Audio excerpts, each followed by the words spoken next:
Hello बच्चों। बेटा last video में हमने स्फेरिकल कैपेसिटर की बात की थी और उसकी कैपेसिटी डिस्कस की थी। अब हम बात करेंगे सिलेंड्रिकल कैपेसिटर। ओके, सिलेबस में नहीं है बेटा, लेकिन बहुत ही इजी है। एक बार आप देख लीजिए, आपको ये बहुत काम आएगा। ठीक है, तो देखिए बच्चों, जैसे हमने वहाँ पर दो स्फेरिकल होल लिए थे, होलो कंडक्टिंग स्फीयर लिए थे और कोसेंट्रिक थे बेटा, वो उनका सेंटर कॉमन था और बाहर वाले पॉइंट के लिए जो स्फेरिकल कंडक्टर होता है उसका चार्ज पॉइंट चार्ज की तरह बिहेव करता है। अब यहाँ पर ये सिलेंड्रिकल बॉडी है, तो सिलेंड्रिकल बॉडी की ये एक्सिस है। यहाँ पर एक सिलेंडर आपने ए रेडियस का ले लिया है और दूसरा सिलेंडर आपने बी रेडियस का ले लिया है। ठीक है बेटा, और इन दोनों ये कोएक्सियल है, यानी दोनों की एक्सिस क्या है, सेम है, कॉमन है। ओके, अब अंदर वाले सिलेंडर को हमने चार्ज दे दिया प्लस चार्ज और बाहर वाले सिलेंडर पर चार्ज आपका माइनस आ गया और इसको ग्राउंडेड कर दिया आपने। ठीक है, सेम प्रोसेस जो आपने लास्ट टाइम रिपीट किया था। अब बेटा दिक्कत ये है कि हमें वहां पर कंडक्टिंग स्फीयर के लिए तो आउटसाइड इनसाइड सभी का हमें पोटेंशियल पता था, बट इस केस में हमें नहीं पता है पोटेंशियल क्या होगा एक सिलेंड्रिकल बॉडी का। तो हमें ये पता है कि अगर हमें वहां पर जो स्फेरिकल बॉडी थी हमारी, कंडक्टिंग स्फीयर था होलो, उसके आउटसाइड पॉइंट के लिए वो स्फीयर एक पॉइंट चार्ज की तरह बिहेव कर रहा था, यानी सारा का सारा चार्ज कहाँ कंसंट्रेट कर रहा था, सेंटर पर कर रहा था। ठीक है बेटा, इसी तरह यहां पर ये आपके एक्सिस है और ये आपकी सिलेंड्रिकल बॉडी है। तो इस सिलेंड्रिकल बॉडी का सारा चार्ज बाहर वाले पॉइंट के लिए क्या इस लाइन पे फैला हुआ लगेगा हमें? बोलो बेटा। बिल्कुल मैम। तो यहां पर जो हमारा चार्ज है वो एक एक्सिस के अलोंग डिस्ट्रीब्यूट अपीयर होगा फॉर आउटसाइड पॉइंट। ठीक है, इसलिए जो लाइन पे चार्ज फैला होगा, एक वायर पे चार्ज फैला होगा, तो क्या यहाँ पे हम charge density, linear charge density use करें? Yes ma'am. तो आपने कहा कि अंदर वाले के लिए हमने ले लिया प्लस लैम्डा और बाहर वाले के लिए आ गया माइनस लैम्डा। तो बेटा इलेक्ट्रिक फील्ड की डायरेक्शन क्या होगी, प्लस पॉजिटिव से नेगेटिव की तरफ। तो ये वाली इलेक्ट्रिक फील्ड की डायरेक्शन हो गई आपकी। ठीक है, लेंथ ऑफ दी आपने सिलेंडर ली हुई है एल।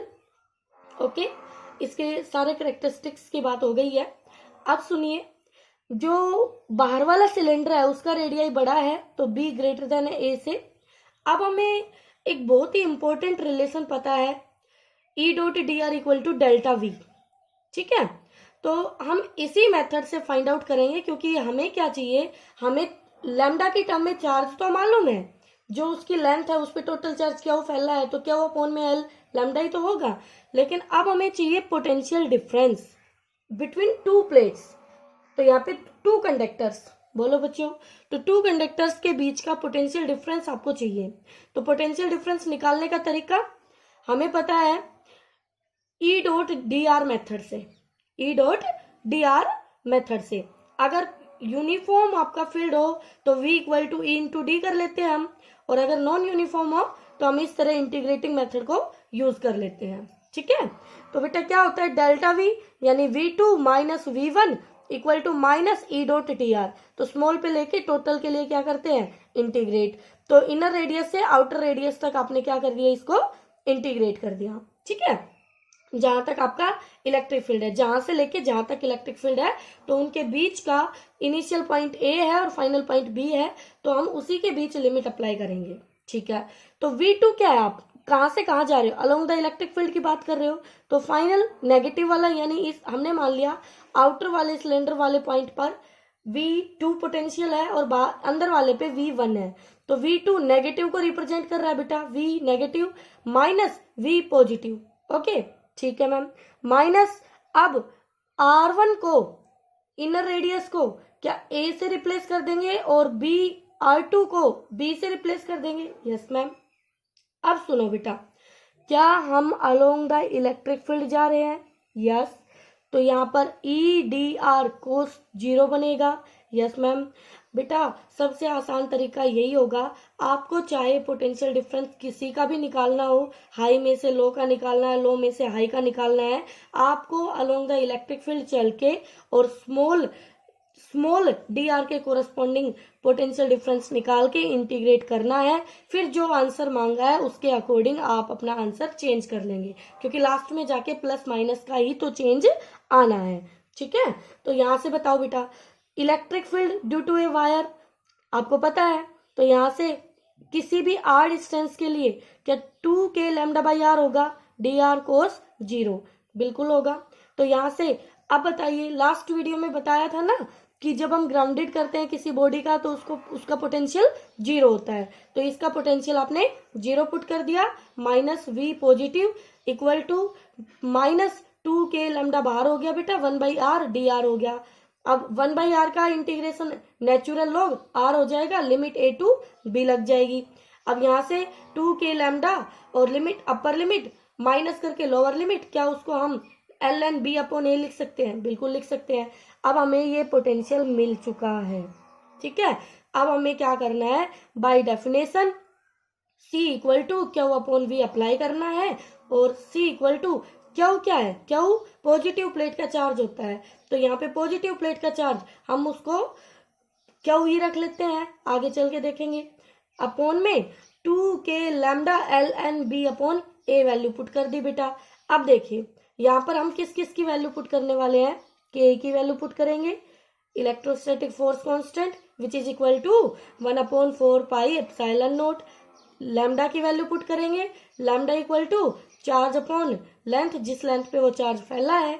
तो बेटा जैसे ही इसको आप क्यू अपॉन एल, एल पलट के ऊपर जाएगा तो क्यू से क्यू कट जाएगा, तो एल ऊपर बच गया।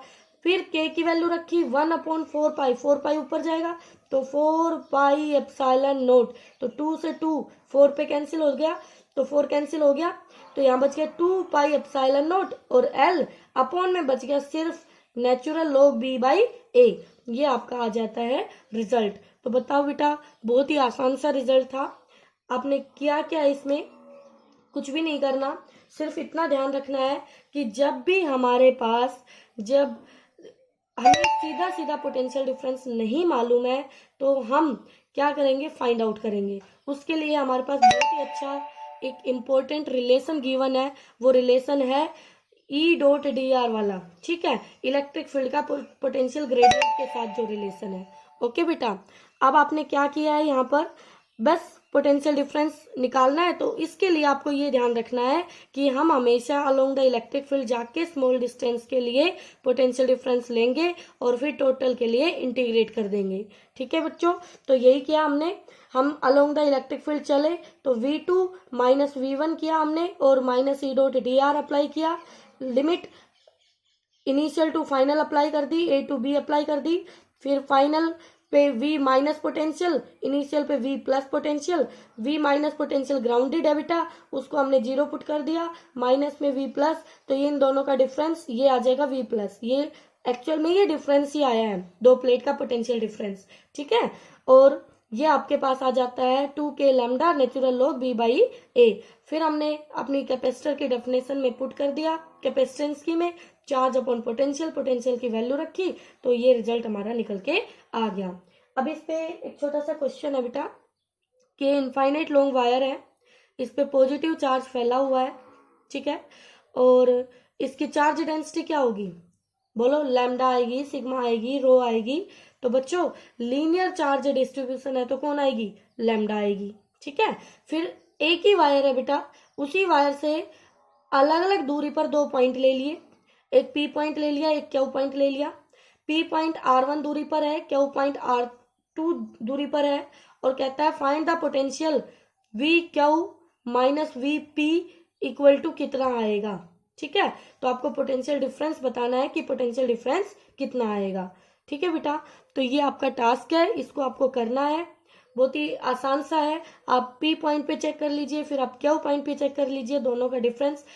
अब यहाँ तो जैसे ये इलेक्ट्रिक फील्ड होगा, इस इलेक्ट्रिक फील्ड की डायरेक्शन में, तो ऐसे आप जाओगे तो इलेक्ट्रिक फील्ड की डायरेक्शन में आप ई डॉट डी आर अप्लाई कर दोगे, बिल्कुल कर दोगे। ई डॉट डी आर लिमिट हो जाएगी R1 से R2।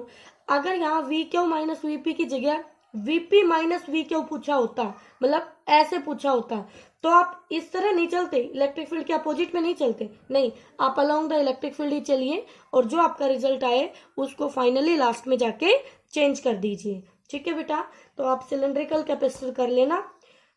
ओके,